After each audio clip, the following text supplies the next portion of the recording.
Bonjour mes petits chéris. Vous savez, il y a des histoires qu'on garde enfouies si profondément qu'on oublie presque qu'elles existent. Presque. Jusqu'au jour où quelque chose, un souvenir, une odeur, une chanson, vient tout réveiller, comme un vent froid qui s'infiltre sous une vieille porte. C'est ce qui m'est arrivé ce matin. Je suis Mamie Clémence. J'ai 82 ans, 3 dents, un chat qui répond au nom de Marius, et une mémoire qui fonctionne trop bien quand il s'agit de la douleur. Je vis dans une petite maison à Saint-Flavien-sur-Loire, un coin de campagne paisible où les secrets mettent longtemps à mourir. Aujourd'hui, mes chers, j'ai décidé de ne plus me taire. Ce que je vais vous raconter, personne ne le connaît en entier. Pas même mes enfants. Vous voyez cette photo, là, sur la commode? C'est moi, en 1958. J'avais 15 ans, deux nattes bien serrées et l'illusion que le monde était un endroit sûr. J'étais jeune, insouciante et pleine d'un rêve simple. Trouver un homme bon, fonder une famille, être aimée. Mais la vie, mes anges, la vie ne suit jamais le scénario qu'on écrit dans nos petits carnets secrets. J'ai grandi dans une ferme, avec mes parents, mes 2 frères, et ma grand-mère. Une femme rude comme les hivers de l'époque, mais avec un cœur qui battait plus fort que tous les clochers réunis. Mon père, Léandre, était un homme dur, le genre de mari qui ne disait jamais je t'aime, mais qui se levait à 4 heures pour couper du bois, réparer les clôtures et nous nourrir. Maman, Bertille, faisait tourner la maison d'une main de fer et d'un cœur d'or. Moi, j'étais la petite dernière, la seule fille, la perle rare, disait-on. Celle qu'il fallait protéger à tout prix. Mais qui protège les filles quand le loup est déjà dans la bergerie? Je vais vous dire quelque chose d'atroce, mais c'est la vérité nue. Ce n'est pas dans la rue que j'ai perdu mon innocence. Pas dans les bras d'un inconnu. Non. Le jour où j'ai cessé d'être une enfant, ce n'est pas un inconnu qui m'a volé ce que j'avais de plus sacré. C'était mon oncle. L'oncle Augustin. Il n'était pas mon oncle par le sang, mais par le mariage. Le frère de mon père. Toujours en train de rire fort, de faire des blagues salaces que tout le monde excusait parce que c'est Augustin, il est comme ça. Il vivait chez nous depuis des années. Il aidait à la ferme en échange d'une chambre et d'un couvert. On lui devait de la gratitude, disait mon père. Alors, on lui pardonnait tout. Mais moi, je ne lui pardonnerai jamais. Je me souviens de la première fois qu'il m'a regardée d'une façon différente. J'avais 13 ans. Je portais une robe jaune à fleurs, faite par maman. C'était l'été. Il faisait chaud, les mouches bourdonnaient autour du lait fraîchement tiré. Il m'a regardée comme on regarde quelque chose qu'on veut posséder, et ça m'a glacée. Vous savez cette sensation, mes chéris, quand vous savez que quelque chose ne va pas, mais vous ne savez pas encore quoi? C'était ça. Une alarme muette dans mon ventre d'enfant. Pendant 2 ans, il n'a rien fait. Juste des regards, des remarques, des caresses soi-disant accidentelles. Et moi, trop jeune, trop bien élevée, trop conditionnée à respecter les grands, je ne disais rien. Il ne voulait pas mal faire. C'est dans ta tête. Voilà ce que je me répétais pour me rassurer. Jusqu'au jour où il n'y a plus eu de doute. Jusqu'au jour où il a franchi la ligne. C'était un mardi. Un mardi maudit, comme je l'ai toujours appelé. Le 6 mai 1958. Papa et maman étaient partis vendre du bétail à la foire de Montelieu. Mes frères étaient au lycée à la ville. J'étais seule à la maison avec lui. Je ne voulais pas rester seule. Je l'avais dit. Supplié, même. Mais à cette époque, une fille qui exagérait, ou posait trop de questions, était vue comme insupportable. Alors, j'ai obéi. Clémence, tu fais confiance à ton oncle, non? Il te garde, c'est tout. C'est tout m'a coûté toute une vie. Je faisais la vaisselle dans la cuisine. Je portais une robe en coton blanc, simple. Il est entré sans un bruit. Et ce qui s'est passé ensuite? Eh bien, mes chers, je ne vais pas tout vous dire en détail. Pas ici. Pas maintenant. Mais sachez qu'il m'a volé quelque chose que je ne récupérerai jamais. Quand maman est rentrée le soir, j'avais tout nettoyé. Pas un grain de poussière. Tout était parfait. Sauf moi. Moi, j'étais cassée. Elle m'a regardée, a dit « Tu es bien pâle, Clémence. Tu as de la fièvre. » J'ai voulu hurler. J'ai voulu tout dire. Mais les mots se sont noyés dans ma gorge comme des pierres dans un puits. Je me suis contentée de répondre, un peu fatiguée, « Maman. » C'est comme ça qu'on apprend à survivre. À mentir pour ne pas exploser. À partir de ce jour-là, tout a changé. J'évitais l'oncle Augustin comme la peste. Je ne restais plus jamais seule dans une pièce avec lui. J'avais peur de tout, de l'ombre derrière la porte, du bruit des bottes dans l'escalier, du grincement de la poignée. Mon sourire est devenu mécanique. Mes nuits, des cauchemars. Et lui? Il souriait. Il riait. Il mangeait à notre table comme si de rien n'était. Parfois, il me regardait, un sourire en coin, et je savais. Je savais qu'il savait que je n'oserais rien dire. Mais il s'est trompé. Il n'avait pas prévu que le silence, ça bouillonne. Ça bout. Et un jour, ça explose. Je ne saurais vous dire exactement à quel moment l'idée a germé dans ma tête, mais elle était là, comme une graine empoisonnée. Je n'en pouvais plus. Mon silence était devenu une prison, et chaque jour qui passait en compagnie de cet homme, c'était une chaîne de pluie autour de mon âme. Alors j'ai commencé à écrire. C'était dans un cahier d'écolière que j'avais gardé, celui où je notais autrefois les recettes de confiture avec maman. J'ai tout écrit. Tout. Ce qu'il m'avait fait. Comment je me sentais. À quel point j'avais envie de disparaître. C'était mon seul refuge, ce cahier. Il ne jugeait pas, ne coupait pas la parole, ne disait pas tu exagères. Il m'écoutait. Mais un jour, il l'a trouvé. Je ne sais pas comment. Peut-être que j'avais oublié de le cacher. Peut-être qu'il fouillait mes affaires en secret depuis longtemps. Ce que je sais, c'est qu'il est entré dans ma chambre en furie, tenant mon cahier comme une preuve de trahison. Ses yeux n'étaient plus humains, ils étaient pleins d'une rage froide, calculée. Tu veux ruiner ma vie, c'est ça, sale vipère? Qu'il a craché en me jetant le cahier à la figure. Tu veux salir mon nom? Moi qui t'ai toujours protégée, petite ingrate. Protégée. Ces mots m'ont donné la nausée. Il m'a soulevée par le bras avec une violence qui m'a arraché un cri. Ce n'étaient plus des menaces voilées, des regards. C'était brutal, franc. Il m'a plaqué contre le mur et m'a soufflé au visage. Si jamais tu ouvres la bouche, Clémence, je te fais enfermer. Tu finiras dans un asile, et personne ne viendra te chercher. Tu m'entends? Et vous savez quoi? J'ai cru qu'il en était capable. Parce qu'à cette époque, en 1958, la parole d'un homme valait plus que celle d'une fille de ferme. Et les filles qui parlaient trop, on les disait dérangées. On les envoyait dans des hôpitaux psychiatriques où elles disparaissaient, englouties par les murs blancs et les traitements barbares. J'ai vu ça de mes propres yeux. Alors j'ai ravagé mon cahier, page par page, les larmes aux yeux, et j'ai recommencé à me taire. Mais ce que j'ignorais, c'est que le destin, parfois, écoute les prières muettes. L'été suivant, un jeune homme est arrivé au village. Il s'appelait Henri. Il était instituteur remplaçant à l'école du hameau voisin, et logeait temporairement chez la famille Berthaud, nos voisins. Je l'ai aperçu pour la première fois au marché. Il portait une chemise blanche impeccable, et un petit carnet dans la poche. Il m'a regardé. Pas comme Augustin. Pas avec ce désir sale et voilé.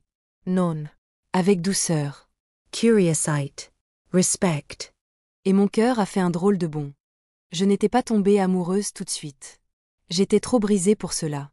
Mais il y avait chez lui quelque chose de rassurant, une lumière tranquille. Il me parlait avec gentillesse, posait des questions sans insister.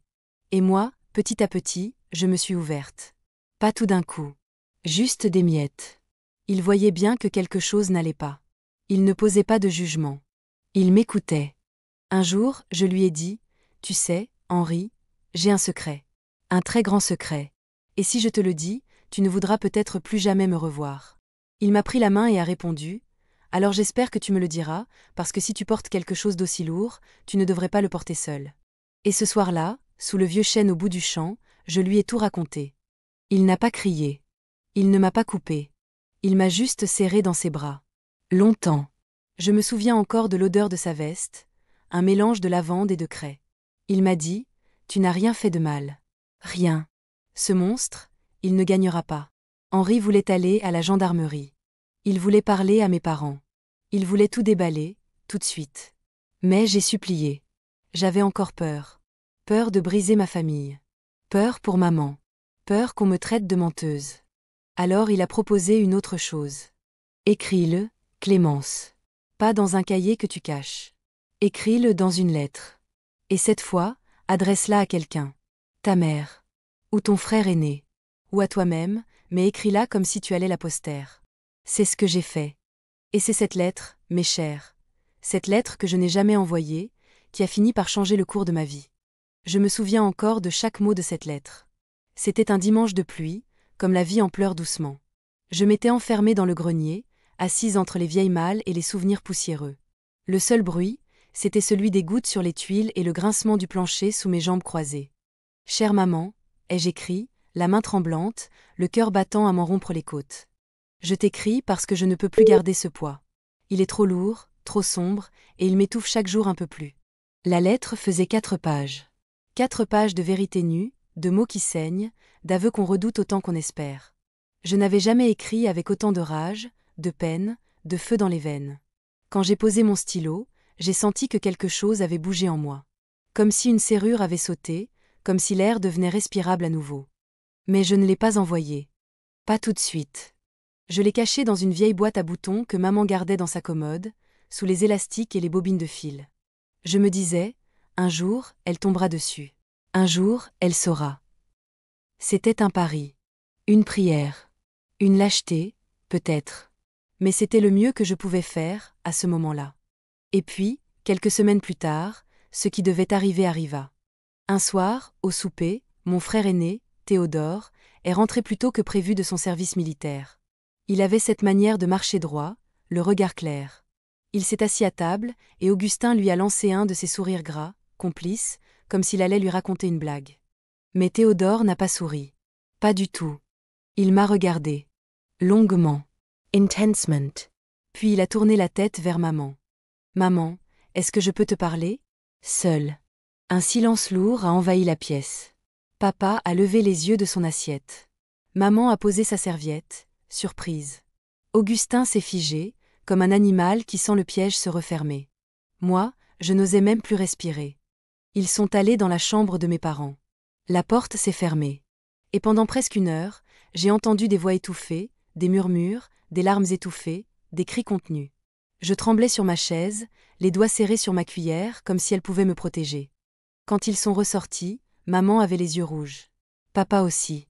Théodore, lui, avait le visage dur comme la pierre. Et Augustin? Il avait disparu. Parti. Fouille. Il avait trouvé la lettre. Théodore l'avait trouvée dans la boîte à boutons, pendant que maman faisait la lessive.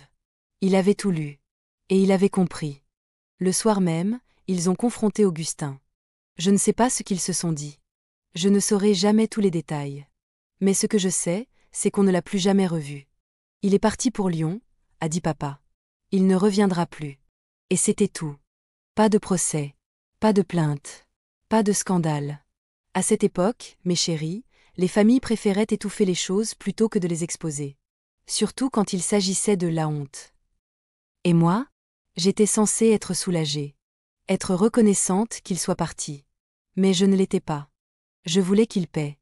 Je voulais qu'il ressente, ne serait-ce qu'un dixième de la peur, du dégoût, du silence que j'avais dû avaler pendant des années. Mais au lieu de ça, il s'était envolé. Libre.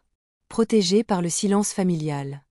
Et pourtant, ce départ a marqué le début de ma libération. Henri a été mon roc pendant cette période. Il venait me voir discrètement, me lisait des poèmes, me racontait ses journées à l'école. Il m'a appris que l'amour pouvait aussi être lent, doux, patient. Et un jour, sans même que je m'en rende compte, j'ai commencé à sourire à nouveau. Je me souviens d'un après-midi, en automne. On était assis sur un banc, sous les feuilles mortes. Il a pris ma main et a dit « Je t'aime, Clémence. Pas malgré ton histoire. Mais avec. Parce que tu es plus forte que tu ne le crois. » Et c'est là que j'ai su. J'ai su que je voulais construire quelque chose avec lui. Quelque chose de vrai, de propre, de juste. Mais avant cela, il fallait que je parle. Pour de bon. Alors j'ai demandé à parler à mes parents. Je leur ai demandé, moi, Clémence, 16 ans à peine, de m'écouter comme une adulte. Et pour la première fois, j'ai raconté tout.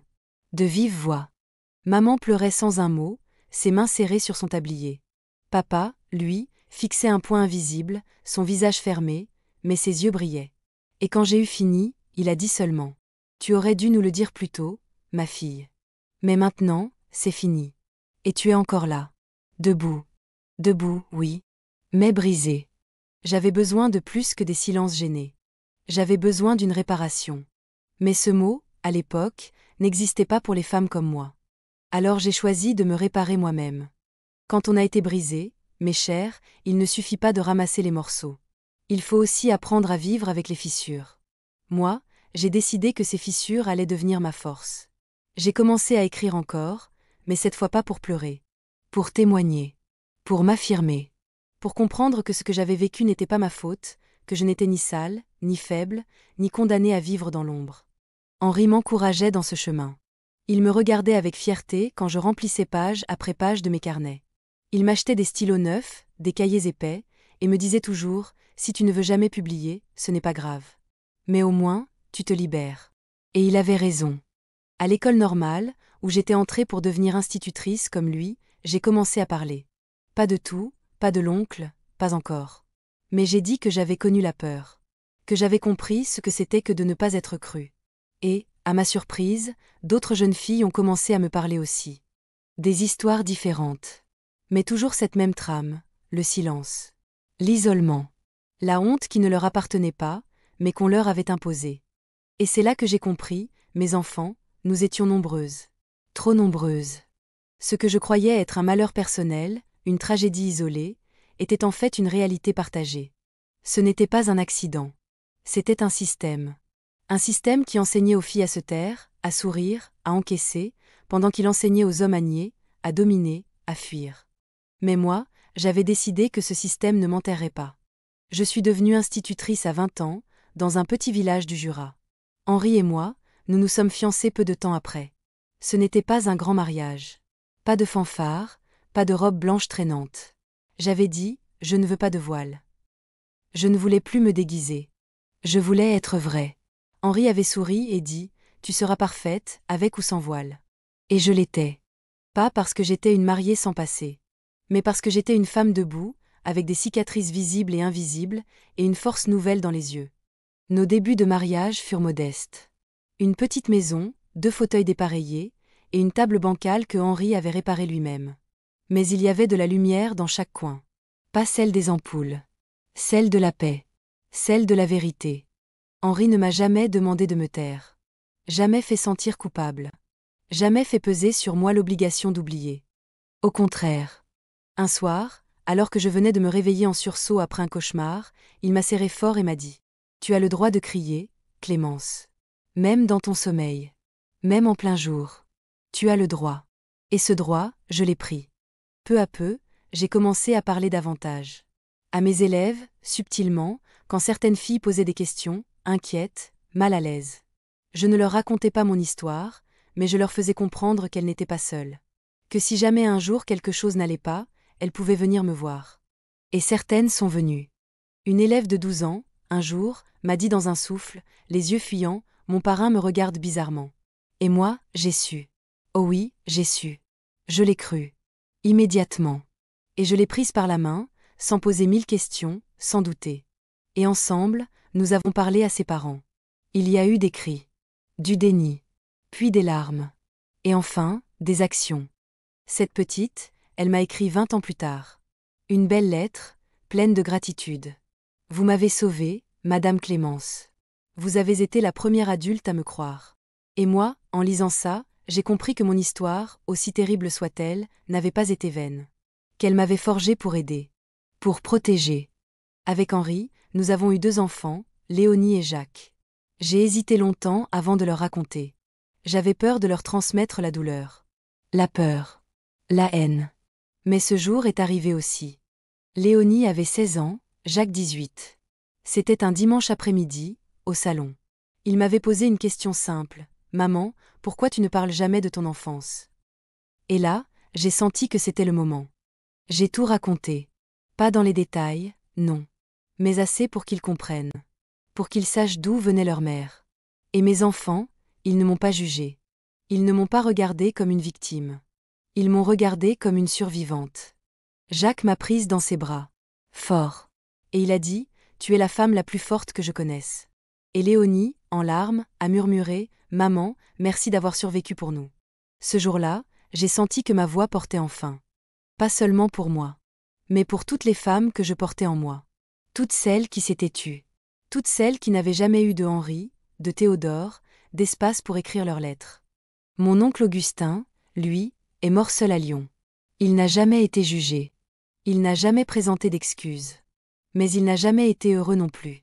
J'ai appris, par une connaissance, qu'il vivait dans une chambre de bonne, sans femme, sans enfant. Sans respect. Je ne ressens pas de pitié pour lui. Ni de joie pour sa fin. Juste, rien. Parce que ce que j'ai construit ensuite, mes enfants, vaut bien plus que sa ruine. J'ai bâti une vie honnête, aimante, debout, avec mes blessures et ma lumière. Et ça, aucun monstre ne pourra jamais me l'enlever. Le temps, mes chéris, a cette façon étrange de marcher sans jamais s'arrêter, même quand nous, on voudrait qu'il s'agenouille un peu pour nous attendre. Les années ont passé. Et avec elles, la douleur s'est transformée. Ce n'était plus une brûlure vive. C'était une cicatrice, profonde, mais refermée. Un souvenir avec des bords usés. Toujours là, toujours sensible, mais plus capable de m'éteindre. J'ai vécu. Et c'est ça que je veux que vous reteniez. J'ai vécu. Intensément. Pleinement. Même avec ce passé. Peut-être même grâce à lui. Parce que j'ai appris à ne pas gaspiller mon souffle, à ne pas remettre à demain les mots tendres, les éclats de rire, les gestes d'amour. Quand on a survécu à l'indicible, chaque journée devient un miracle. Une victoire. Henri, mon tendre Henri, est devenu non seulement mon mari, mais mon refuge. Il ne me posait jamais de questions inutiles. Il ne cherchait pas à réparer ce qui était irréparable. Il était simplement là. Solide. Présent. Doux. Il avait cette manière de me regarder qui me rappelait que j'étais digne. Digne d'amour. Digne de paix. Nous avons élevé nos enfants dans la transparence. Pas dans la peur. Je leur ai toujours dit, posez toutes les questions que vous voulez. Rien n'est honteux. Rien n'est trop laid pour être dit, si c'est la vérité. Et vous savez quoi? Ça a porté ses fruits. Mes enfants ne m'ont jamais caché leurs doutes, leurs erreurs, leurs chagrins. Ils savaient qu'ils seraient toujours écoutés. C'est ce que j'aurais voulu avoir, moi, à 15 ans. Léonie est devenue psychologue. Jacques, avocat. Je crois que quelque part, sans le dire, sans même le savoir consciemment, ils ont choisi ces chemins pour continuer ce que j'avais commencé, protéger les autres. Donner une voix à ceux qui ne peuvent pas encore parler. Ils m'en ont remercié plus tard, dans leurs mots à eux, pleins de pudeur et d'admiration. Et puis les petits-enfants sont arrivés. Une ribambelle de rires, de joues à bisous, de pieds qui courent partout. Des mamies racontent. Tous les week-ends. Et je racontais, oui. Des histoires de chants, de poules, de gâteaux ratés, d'amour de jeunesse. Mais jamais celle-là. Pas encore. Pas à eux. Un jour, peut-être, je me disais. Quand ils seraient prêts. Ou quand moi je le serai. Mais au fond de moi, j'avais déjà compris que la transmission se fait par bien plus que les mots. Elle se fait par la façon dont on vit. Dont on se relève. Dont on choisit d'aimer encore, même après l'horreur. Il y a quelques années, à l'occasion de mes 75 ans, ma famille m'a offert un petit carnet relié en cuir, avec mon nom gravé dessus. Clémence, notre force douce. C'était Léonie qui avait eu l'idée. Elle m'a dit, « Maman, tu devrais écrire ton histoire. » La braille. Pour que ça ne meure pas avec toi. Au début, j'ai souri. Poliment. Mais la nuit suivante, je n'ai pas dormi. Je regardais ce carnet posé sur ma table de chevet, comme une porte entr'ouverte vers un passé que j'avais cru refermer. Il m'appelait. Non pour me blesser, mais pour me libérer encore une fois. Alors j'ai commencé à écrire. Page après page, j'ai revécu cette vie.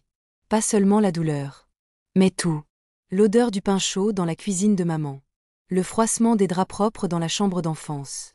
Le rire d'Henri la première fois que j'ai essayé de danser le charleston. Les mains de mes enfants sur mes joues ridées. Et ce carnet, mes chéris, il m'a donné un second souffle. Il m'a permis de revoir ma propre histoire sous un autre angle.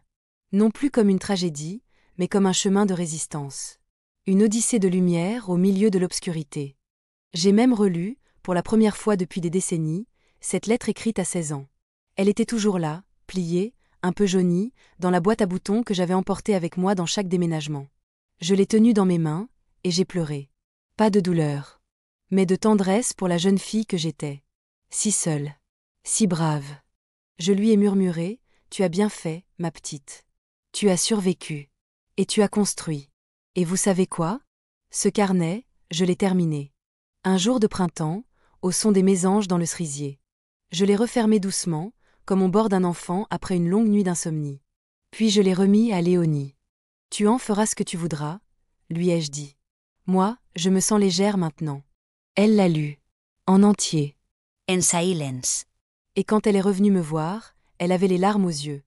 Maman, ce que tu as écrit va sauver des vies. Je ne sais pas si c'est vrai. Mais je sais que dire la vérité, même tard, même en tremblant, est toujours un acte de vie. Aujourd'hui, je suis vieille. Mes mains tremblent quand je tricote. Mes jambes ne me portent plus très loin. Mais ma voix, elle, n'a jamais été aussi forte. Je suis Clémence, j'ai été victime, oui. Mais surtout, j'ai été combattante, mère, épouse, enseignante, conteuse. Et je suis debout. Toujours. Il y a une chose que j'ai comprise très tard, mes petits anges. C'est qu'on peut survivre, oui, mais vivre, vraiment vivre, ça demande du courage. Le genre de courage silencieux. Pas celui qu'on applaudit, mais celui qu'on exerce dans le secret de nos choix quotidiens. Pendant longtemps, je croyais que mon passé ferait toujours de moi une femme incomplète. Une femme avec une ombre. Mais avec les années, j'ai appris une vérité qui m'a bouleversée. La douleur ne diminue pas notre valeur. Au contraire. Elle peut nous sculpter, comme le vent sculpte la roche. Elle peut nous donner une profondeur que les autres ne soupçonnent pas. Ce que j'ai vécu ne m'a pas détruite. Ça m'a formée. Je me souviens d'une jeune fille dans ma classe, à l'époque où j'enseignais à Saint-Didier. Elle s'appelait Marianne. Discrète, toujours le regard fuyant, toujours un peu en retrait. Un jour, elle est venue me voir après la classe, les mains moites, la voix tremblante. « Madame, il se passe quelque chose à la maison. Mais si je le dis, ils vont me prendre pour une menteuse. » Et là, j'ai vu en elle la petite Clémence que j'avais été. J'ai posé ma main sur la sienne et je lui ai dit doucement. « Si c'est la vérité, alors tu n'es pas menteuse. Et tu n'es pas seule. » Ce jour-là, je l'ai accompagnée jusqu'au bureau de l'assistante sociale. J'ai appelé ses parents. J'ai fait ce que personne n'avait fait pour moi. Et j'ai vu dans ses yeux, ce jour-là, une étincelle. Une lumière. Celle qui naît quand quelqu'un vous croit, enfin. Marianne m'a écrit bien des années plus tard. Elle était devenue avocate, spécialisée dans la défense des victimes d'abus. Sa lettre, je l'ai encore. Elle disait « C'est vous qui m'avez donné la force d'ouvrir la bouche. C'est vous qui avez cassé le silence. Ce jour-là, vous m'avez tendu la main. Et je ne l'ai jamais lâchée. Oh, mes chéris, si vous saviez comme ça m'a touchée. Moi qui avais tant eu peur, tant douté, tant vacillé, j'avais réussi à créer du bien à partir de mon malheur. Vous savez, on croit souvent que les héros portent des capes, sauvent des gens des flammes ou combattent les monstres à l'épée. Mais parfois, le plus grand héroïsme, c'est de simplement rester debout, après avoir été brisé. De continuer à aimer, à parler, à tendre la main, même quand le monde vous a déjà mordu. Henri, mon cher Henri, m'a toujours dit que j'étais son héroïne. Même dans les jours les plus ordinaires, quand je faisais cuire un clafoutis ou quand je chantais une vieille chanson en épluchant les pommes. Un jour, alors que nous étions vieux, très vieux déjà, il m'a regardé au coucher du soleil et m'a dit « Tu sais, Clémence, s'il y a une chose que je ne regretterai jamais dans ma vie, c'est de t'avoir aimée. » Il est mort 3 mois après. Dans son sommeil. Pace a moment. Une main posée sur mon oreiller. Ce vide, vous n'imaginez pas. Dormir seul après 60 ans, à sentir sa respiration dans le noir. C'est comme apprendre à marcher avec une jambe en moins. Chaque nuit, je tendais la main, et je ne trouvais que le drap froid.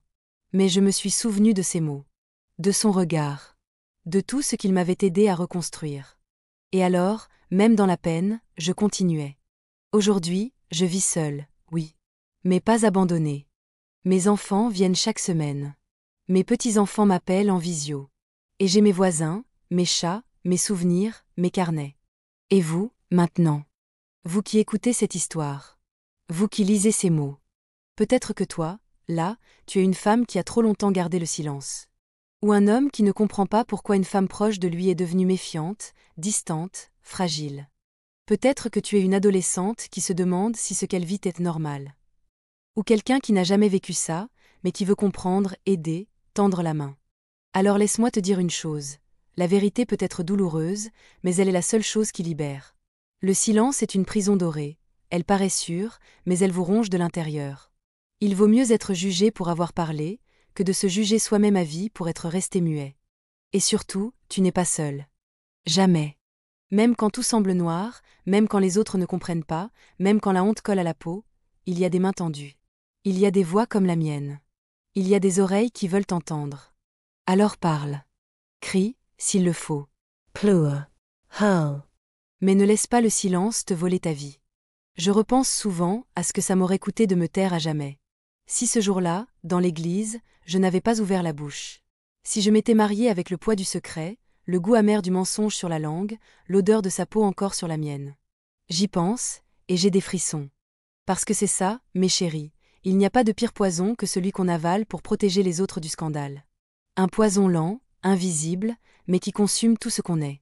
Ce jour-là, dans ma robe claire, j'ai choisi de ne plus me sacrifier pour que les autres aient la paix.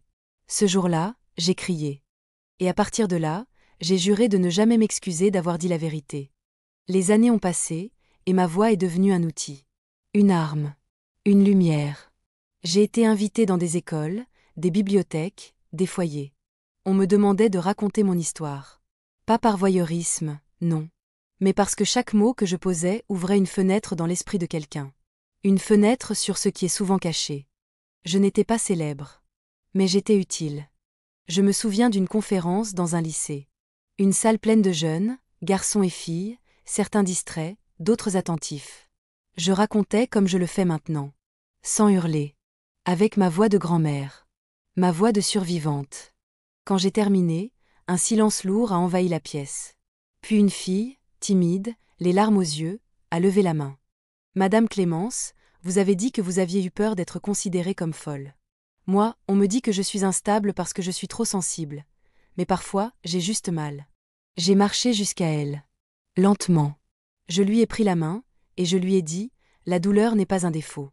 La peur n'est pas une faiblesse. Et la sensibilité, c'est souvent la preuve qu'on n'est pas morte à l'intérieur. Tu n'es pas folle. Tu es vivante. Et elle a fondu en larmes dans mes bras. Après cette séance, le proviseur m'a confié que 3 élèves étaient allés parler à la psychologue du lycée. 3. 3 silences brisés. 3 poids qui allaient, peut-être, être enfin soulevés. Et moi, sur le chemin du retour, j'ai pleuré. Pas de tristesse. Mais de gratitude. Parce qu'après toutes ces années, je servais encore à quelque chose. Mon histoire, je ne l'ai jamais enjolivée. Je n'ai jamais cherché à la rendre plus présentable. Il n'y a rien de beau dans le viol. Rien de noble dans la souffrance. Mais il y a de la dignité dans le fait d'en parler. Et surtout, dans le fait d'en guérir. De vivre malgré. De sourire malgré. De faire des tartes, d'élever des enfants, de s'aimer encore. Je me suis même surprise, un jour, à pardonner. Pas à lui. Non. Pas à Augustin. Mais à moi. Je me suis pardonnée d'avoir eu peur. D'avoir mis du temps. De n'avoir pas hurlé plus tôt. Je me suis prise dans mes bras, vous savez, ce geste bête qu'on fait en fermant les yeux et en s'entourant, et je me suis dit, tu as fait du mieux que tu pouvais, avec ce que tu avais. Et à cet instant, une paix immense est descendue en moi. J'ai compris que porter la colère trop longtemps, c'est comme serrer un charbon ardent en croyant qu'on va brûler l'autre. Mais c'est nous qui brûlons. Alors j'ai relâché. Pas l'indignation. Pas la mémoire. Mais le poids. La haine. Le poison. Aujourd'hui encore, il m'arrive de me réveiller au milieu de la nuit, le cœur serré. Le souvenir de cette chambre, de ce regard, de ces mots. Il y a des blessures qui ne guérissent jamais complètement, vous savez. Mais ce n'est pas une faiblesse. C'est juste la preuve qu'on a survécu à quelque chose de trop grand. Quand je m'assois sur mon vieux fauteuil, ici, près de la fenêtre, avec le bruit du vent qui caresse les volets, je pense souvent à toutes les femmes que je ne connais pas, mais que je porte en moi. Celles qui n'ont pas pu parler. Celles qui ont été punies pour avoir crié. Celles qu'on n'a pas crues. Celles qui ont été détruites. Et à celles qui vivent encore aujourd'hui dans le doute, la peur, le silence. Je vous parle à vous, maintenant. Toi, qui lis ceci et qui sens ton cœur battre plus vite parce que tu reconnais quelque chose de familier. Sache que ta douleur est réelle. Que tu as le droit de mettre des mots dessus. Que tu as le droit de ne plus porter ce fardeau seul. Et que si une vieille femme comme moi a pu briser le silence, alors toi aussi, tu le peux. Pas tout de suite. Pas forcément aujourd'hui. Mais un jour. Quand tu seras prête. Et ce jour-là, ta voix, même si elle tremble, aura plus de puissance que tous les murs du silence. Je serai là, en pensée. Je te croirai. Il y a une chose étrange, mais petit, que j'ai apprise avec le temps, c'est que plus on parle, plus les silences des autres deviennent insupportables. Je m'explique. Après avoir commencé à raconter mon histoire publiquement, j'ai vu beaucoup de gens gênés. Des regards fuyants, des sourires figés. Des gens qui me disaient « Oh Clémence, c'est courageux ce que tu fais, mais est-ce que tu ne crois pas que certains souvenirs devraient rester enfouis ?» Ou encore « Tu ne crois pas que tu exagères un peu, que tu ravives des douleurs inutiles ?» Et là, je les regardais bien en face, les yeux dans les yeux, et je répondais doucement. Ce n'est pas moi qui ravive la douleur. C'est le silence qui l'entretient. Parce que oui, mes chéris, c'est ça la vérité. Le silence est complice. Il permet aux monstres de rester tapis, de continuer leur œuvre dans l'ombre. Et tant que les victimes se taisent, les bourreaux prospèrent. Alors, non, je n'ai jamais regretté de parler. Jamais. Même si ça a dérangé. Même si ça a secoué. Parce que la vérité, elle ne s'adapte pas aux sensibilités de ceux qui préfèrent l'illusion. Elle existe, brute, dérangeante, vivante. Et vous savez ce qui s'est passé, avec le temps? Les mêmes personnes qui me critiquaient ont commencé à m'appeler en cachette. Clémence, est-ce que je peux te parler? Une voisine. Une ancienne collègue. Même la boulangère du coin. Des femmes de tous âges, de toutes conditions. Certaines avaient été touchées dans leur enfance, comme moi. D'autres, dans leur couple. D'autres encore n'avaient jamais été touchées physiquement, mais humiliées, écrasées, trahies. Toutes avaient une chose en commun, elles n'avaient jamais osé en parler à voix haute. Et dans ma cuisine, autour d'un café, elles se sont mises à déposer leur fardeau. Je n'étais pas thérapeute, mes chéris. Je n'étais pas docteur, ni juge. J'étais juste une oreille. Un cœur ouvert. Une mémoire vivante de ce que c'est que de survivre. Et parfois, c'est tout ce qu'il faut. Je me souviens particulièrement de Madeleine. 68 ans. 3 enfants. Mariée depuis 40 ans à un homme respecté dans le village. Une façade impeccable. Mais un soir, elle est venue chez moi, les mains tremblantes, les yeux baissés. Clémence, il ne m'a jamais frappée. Mais il me détruit. Depuis toujours. Il me crie dessus. Mirabice. Me traite de moins que rien. Et je suis restée parce qu'on m'a appris que c'est ça, le mariage. Elle a éclaté en sanglots. Et je l'ai prise dans mes bras. Longtemps. Et je lui ai dit, ce n'est pas ça, Madeleine. Ce n'est pas l'amour. Ce n'est pas la vie. Et tu as encore le droit d'en changer, même à ton âge. Elle m'a regardée avec des yeux ronds, comme si je venais de lui tendre une clé qu'elle croyait perdue depuis toujours. 3 mois plus tard, elle est partie. Elle a pris un petit appartement. Elle a commencé la peinture. Elle a recommencé à vivre. Et elle m'a dit un jour, je n'ai pas quitté un mari. J'ai quitté une prison. Vous voyez, mes enfants? On pense parfois qu'il faut être jeune, ou forte, ou éduquée pour dire non, pour reprendre sa vie. Mais ce n'est pas vrai. Il suffit d'un moment. D'un déclic. D'une personne qui vous dit, tu n'es pas folle. Tu n'es pas seule. Et ça, je veux que vous le compreniez bien. Que vous l'imprimiez dans vos cœurs comme une vérité sacrée. Votre douleur est légitime. Votre voix mérite d'être entendue. Et il n'est jamais, jamais trop tard. J'ai reçu des lettres, aussi. Des dizaines. Des femmes, mais aussi des hommes. Certains disaient, j'ai assisté sans réagir. Et je le regrette. D'autres, ma femme a vécu quelque chose de similaire, mais je n'ai jamais su comment l'aider. Maintenant je comprends un peu mieux. Et ça, c'est essentiel aussi. Parce que la réparation ne se fait pas seulement chez les victimes. Elle se fait aussi chez ceux qui entourent. Ceux qui veulent bien comprendre, même s'ils n'ont pas vécu. Ceux qui sont prêts à dire, je ne savais pas. Mais je suis là, maintenant. Et mon Dieu, comme c'est beau, quand un homme ose dire ça. Henri l'avait dit, vous vous souvenez? Je t'aime avec ton histoire. Et c'est ça qui m'a sauvée. Alors à toi, peut-être, qui es en couple avec une femme marquée, ou un homme abîmé, ne cherche pas à réparer. Aime. Ecote. Soy-la. Parfois, c'est tout ce qu'on attend. Le courage de quelqu'un d'autre pour oser respirer plus fort. Il y a quelques années, une jeune femme que je ne connaissais pas m'a arrêtée sur la place du marché. Elle devait avoir à peine 30 ans, avec un bébé dans une écharpe contre sa poitrine. Elle avait l'air fatiguée, mais dans ses yeux, il y avait une flamme que je reconnaissais bien. Elle m'a dit « Excusez-moi, Madame Clémence. Vous ne me connaissez pas, mais moi, je vous connais. J'ai lu votre histoire sur le blog de votre petite fille. Et j'ai enfin compris que je n'étais pas folle. » Elle s'est mise à pleurer, debout là, entre les étals de pommes et les paniers d'artichauts. J'ai posé ma main sur son bras. Je n'ai pas dit grand-chose, juste « Tu es très courageuse, ma belle. » Elle m'a regardée, comme si ce simple mot avait enlevé 10 kilos de honte de ses épaules. Et c'est là que j'ai compris que, même sans le vouloir, même sans l'avoir planifié, j'étais devenue un repère. Une sorte de phare pour celles qui cherchent leur propre sortie de l'ombre. Pas un modèle, non. Je n'ai jamais voulu être exemple de résilience, comme disent les journalistes. Je suis une femme qui a eu mal, qui a parlé, et qui a continué. Mais parfois, ça suffit. On ne sait jamais à qui notre vérité va servir. On ne sait jamais dans quel cœur nos mots vont se planter comme une graine, et un jour fleurir. Cette jeune femme, elle s'appelait Sophia. Elle m'a écrit plus tard. Une longue lettre, où elle me racontait comment son beau-père l'avait touchée à 11 ans, comment elle avait gardé ça en elle pendant plus de 20 ans, et comment elle avait commencé à en parler, après m'avoir lu. Elle avait peur de ne pas être crue. Peur de briser sa mère. peur de détruire l'image d'une famille parfaite. Ça vous dit quelque chose? Bien sûr que oui. Ce sont toujours les mêmes chaînes, les mêmes pièges, génération après génération. Mais cette fois, la chaîne s'est rompue. Elle a parlé. Et les choses ont changé. Pas sans douleur. Pas sans larmes. Mais avec vérité. Et dans sa lettre, elle a terminé par une phrase que je n'oublierai jamais.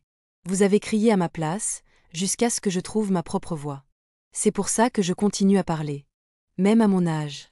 Même avec mes genoux fatigués et ma voix parfois essoufflée. Parce que tant qu'il y aura des femmes comme Sophia, comme Marianne, comme moi à 16 ans, il faudra des voix pour ouvrir la voie. Je n'ai pas fait de grandes études.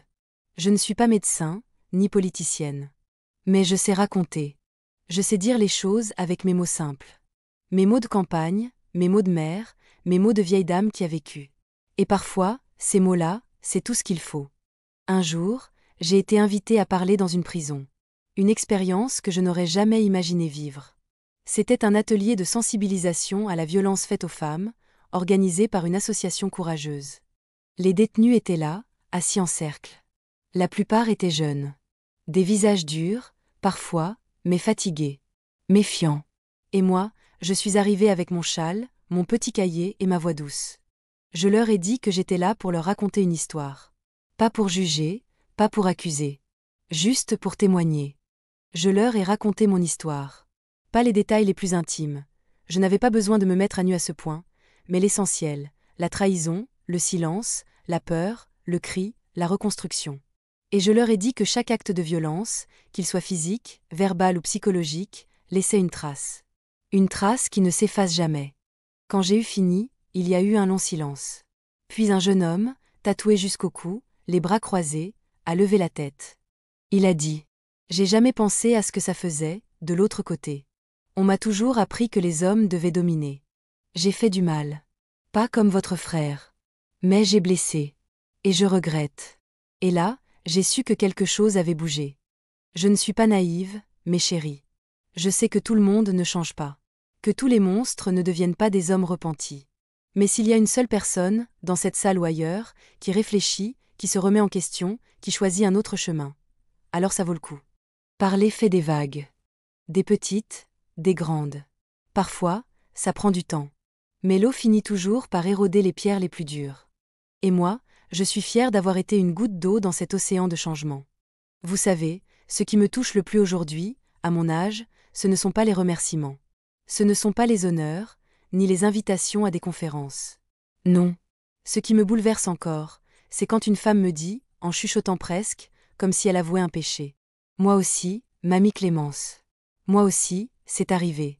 Ces mots, je les ai entendus dans des cuisines, dans des halls d'immeubles, dans des salles d'attente. Parfois murmurés à travers des larmes. Parfois criés avec rage. Et chaque fois, je ressens la même chose, une douleur ancienne qui se réveille, mais aussi une solidarité profonde. Une sœur que je ne connaissais pas, mais que je reconnais instantanément. Et je leur réponds toujours. Tu n'es plus seule maintenant. Parce qu'être cru, mes chéris, c'est la première forme de justice. Avant les tribunaux, avant les plaintes, avant les lois, il y a ça, qu'on vous croit. Qu'on ne détourne pas les yeux. Qu'on ne vous demande pas ce que vous portiez, si vous aviez bu, pourquoi vous étiez seul. Qu'on vous regarde en face et qu'on dise simplement « Je te crois ». Moi, il m'a fallu attendre que mon frère lise ma lettre. Vous vous souvenez? C'est cette lettre qui m'a sauvée. Ce petit morceau de papier écrit dans un grenier poussiéreux, par une fille qui ne savait pas si elle serait écoutée un jour. C'est pourquoi, quand on me demande « Que peut-on faire, nous, les gens ordinaires, pour aider ?» Je réponds toujours « Écoutez. Vraiment. Et quand quelqu'un parle, croyez-la. Même si c'est inconfortable. Même si c'est un proche que ça met en cause. Même si vous préfériez ne pas savoir. La vérité ne s'ajuste pas à nos préférences. Et c'est ce que j'ai essayé de transmettre à mes enfants, à mes élèves, à mes petits-enfants. Ne jamais détourner le regard. Parce que détourner le regard, c'est dire au bourreau « Tu peux continuer ». Et puis, il y a quelque chose d'autre dont je veux vous parler. Quelque chose qu'on évoque rarement, la joie. Oui, vous avez bien entendu. La joie. Parce qu'on croit souvent que les survivantes vivent dans la douleur éternelle, que leurs jours sont ternes et que leurs nuits sont sans sommeil. Mais non. Nous rions aussi. Et parfois, plus fort que les autres. Parce qu'on sait ce que c'est que d'avoir frôlé la mort intérieure.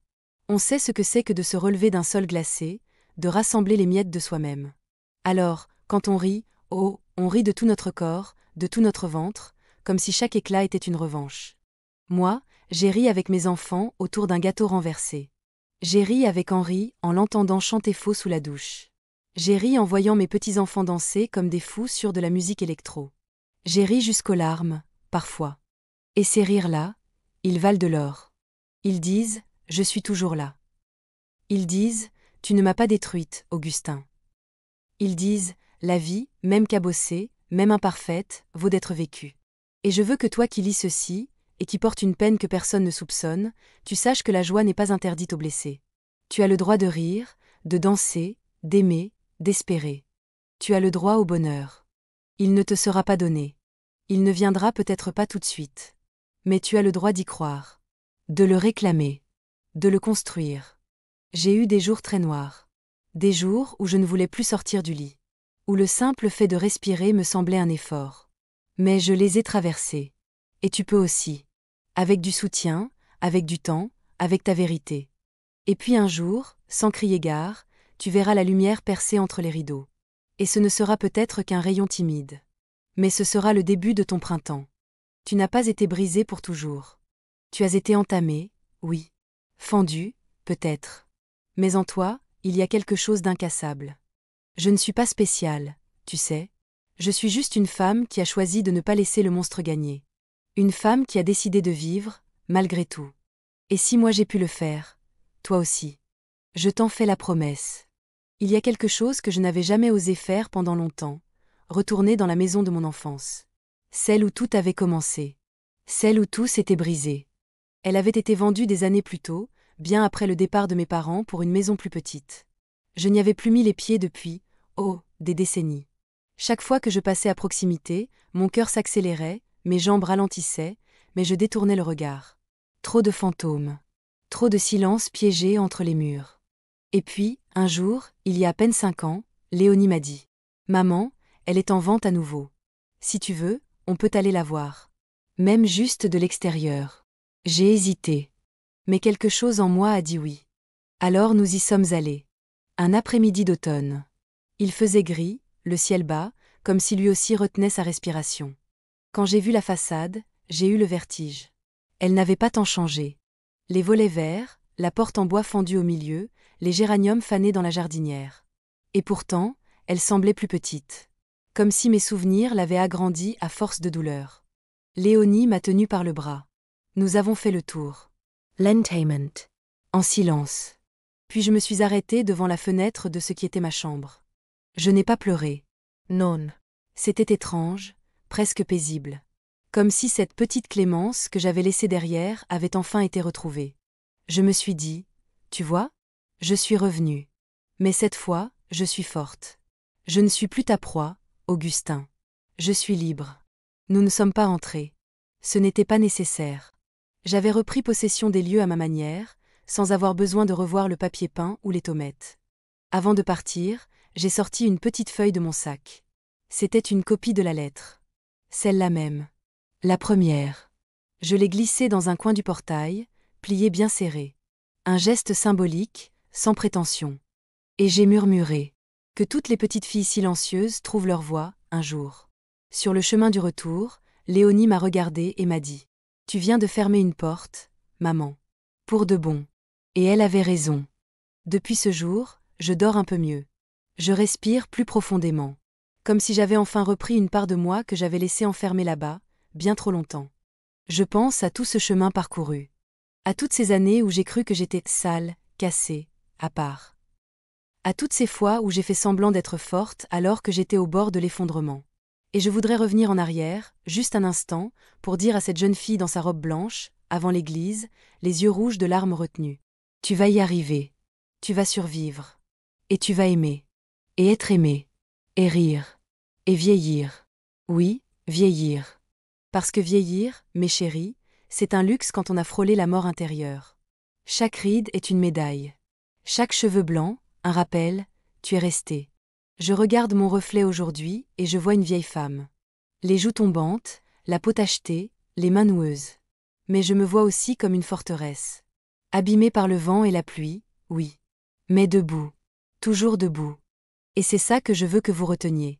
Peu importe ce qu'on t'a fait. Peu importe à quel point tu crois être détruite. Tu es encore là. Et tant que tu es encore là, il y a une page à écrire. Une danse à inventer. Un amour à découvrir. Un silence à briser. Ne laisse personne t'en convaincre autrement.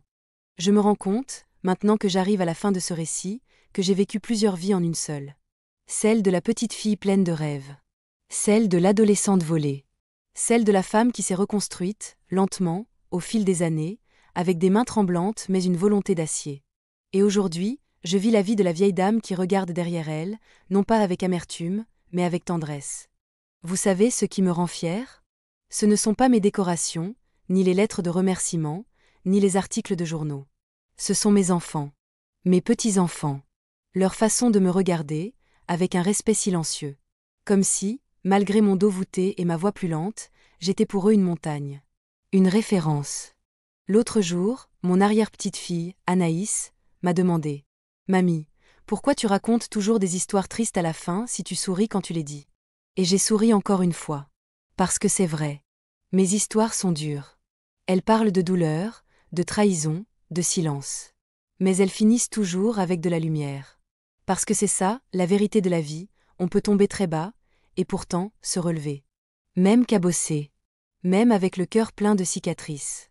Je lui ai répondu. Parce que les histoires tristes nous apprennent que la joie, ça se gagne. Que le bonheur, ce n'est pas un dû. C'est une victoire. Elle n'a pas tout compris, bien sûr. Elle n'a que 8 ans. Mais un jour, elle comprendra. Et peut-être que cette histoire, que tu viens de lire, ce témoignage, sera encore là. Quelque part sur une étagère, ou sur une vieille vidéo qu'on retrouve par hasard. Peut-être qu'une autre femme, dans 50 ans, tombera dessus et dira « Si Mamie Clémence a parlé, alors moi aussi je peux. » C'est mon plus grand souhait. Parce qu'en vérité, ce n'est pas mon histoire que je raconte. C'est celle de milliers d'autres. Celles qui n'ont pas pu parler. Celles qu'on a réduites au silence. Celles qu'on a oubliées. Celles qui sont parties avec leur vérité coincée entre leurs dents serrées. Je parle pour elles. Pour vous. Pour toi. Si tu vis encore dans le silence, je veux que tu entendes ceci, comme si je te le disais en te tenant les mains. Tu es digne. Tu es entière. Ce qu'on t'a fait ne te définit pas. Ce que tu fais avec, oui. Et si tu as déjà parlé, si tu es en chemin vers la guérison, je veux que tu te regardes avec fierté. Parce que tu es une survivante. Et ça, personne ne pourra jamais te l'enlever. Moi, je suis arrivée au bout du chemin. J'ai vécu mes batailles. J'ai fait la paix avec mon passé. J'ai aimé. J'ai été aimée. J'ai crié. J'ai ri. Et maintenant, je me prépare doucement à rejoindre mon Henri. Je ne suis pas pressée, mais je suis prête. Ce matin encore, j'ai fait mon petit café. J'ai mis une nappe propre. J'ai sorti mes biscuits préférés. Et je me suis dit, tu as eu une vie rude, Clémence, mais une belle vie. Et quand je refermerai les yeux pour la dernière fois, je sais qu'il n'y aura pas de peur. Parce que j'aurai tout dit. Je n'aurai pas laissé mon cri mourir avec moi. Il est là maintenant, inscrit quelque part. Dans un carnet. Dans une vidéo. Dans ton cœur peut-être. Alors, à toi qui m'as suivi jusqu'ici, merci. Merci de m'avoir écouté. Merci de m'avoir cru. Merci d'avoir pris ce temps, dans ta vie pleine de choses, pour entendre une vieille femme te dire que la vérité est toujours plus forte que le silence. Et si tu veux faire quelque chose, vraiment, pour moi, pour toutes les Clémences du monde, fais ceci. Écoute les femmes. Protège les enfants. Doute des apparences trop parfaites. Et n'aie jamais peur de la vérité. Elle fait peur, oui. Elle blesse, parfois. Mais elle guérit aussi. Et c'est elle qui m'a permis de vivre. Je suis Clémence. Je suis une grand-mère. Une mère. Une femme blessée. Une femme debout. Et je suis encore là.